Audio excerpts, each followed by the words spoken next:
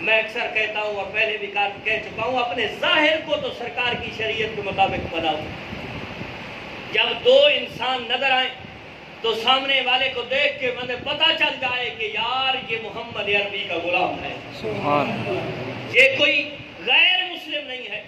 آج تو جناب تعریف کرانی پڑتی ہے، محمد بن فلاں، میں فلاں کا بیٹا فلاں مسلمان ہوں، لیکن شکل سے نہ کپڑوں سے نظر آتا ہے، نہ چہرے سے نظر آتا ہے، نہ بالوں سے نظر آتا ہے، نہ ٹوپی سے نظر آتا ہے، بس کوئی فرق نہیں ہے، صرف ایک نام کا فرق ہے، اور وہ نام بھی کیوں کہ مسلمانوں کے گھروں کے اندر پیدا ہوئے۔ تو میرے دوست اپنے آپ کو سنواریے، ہمارا تو یہی درس ہوتا ہے۔ بعض باتیں کڑوی ہوتی ہیں، لیکن یہ کس لیے ہوتی ہیں؟ ایک بھی اگر بندہ اس پہ عمل کر لے گا تو ہماری آخرت بھی سنور جائے گی اور آپ سب کے لیے آخرت سنور جائے گی۔ اپنے آپ کو اس یعنی نبی علیہ السلام کی غلامی کے قابل بناؤ۔ جب تم یہ نعرہ لگاؤ نا کہ غلامی رسول میں موت بھی قبول ہے، تو پھر دل بھی بولے ہاں قبول ہے، ہاں قبول ہے۔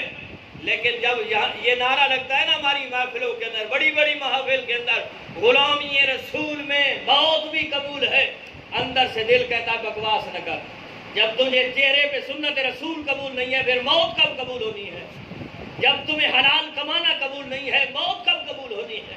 جب تمہیں اخلاق مصطفیٰ قبول نہیں ہے، موت کب قبول ہونی ہے؟ جب تمہیں نبی علیہ السلام کی شریعت کے مطابق یہ معاملات چلانے قبول نہیں ہیں، تو پھر موت کب قبول ہونی ہے؟ یہ صرف جھوٹے نعرے ہیں، یہ صرف جھوٹی تسلیاں ہیں جو ہم اپنے آپ کو دیکھ کے منافق بن رہے ہیں۔ منافقت کی مثال کیا ہوتی ہے؟ یہی تو تعریف ہے نا کہ اندر سے باہر اور اندر باہر سے الگ الگ، اندر سے اور باہر سے اور، دو منہ۔ تو میرے دوست یہ زندگی انتہائی مختصر ہے، جس دن صرف حساب کتاب ہونا ہے۔ آخری بات، اور میں اپنی گفتگو کو سمیٹتا ہوں، وقت پورا ہو چکا ہے۔ اور عجیب بات ہے، میں آج جو موضوع لے کے آیا تھا، کتاب بھی میں لے کے آیا تھا، میں نے کہا چلو اذان کے متعلق کچھ احادیث آپ کی سماعتوں کے نظر کروں گا، لیکن جس طرح موضوع چل پڑا پھر ذہن بھی اسی طرف چلتا گیا، میں نے اس موضوع کو بھی رہنے دیا، ورنہ میرا دل جو تھا، میں جس کے لیے یہ کتاب حدیث کی کتاب لے کے آیا تھا، 2-4 حدیثیں اذان اور مؤذن کی فضیلت کے حوالے سے تھی، لیکن بس موضوع چل پڑا تو دماغ بھی اسی طرف چلتا گیا۔ تو انشاءاللہ اس موضوع پہ بھی پھر کبھی بولیں گے۔ اصل گزارش جو کر رہا تھا نا، بس آخری گزارش کہ بھائی اپنے ظاہر اور باطن کو سنواری، باطن رب سنوارے گا، اپنے ظاہر کو سنواری، اور ظاہر تب سنورتا ہے جب علماء کے ساتھ تعلق ہو، جب یہ مساجد آباد ہوں، جب انسان تھوڑی سی کوشش کرے۔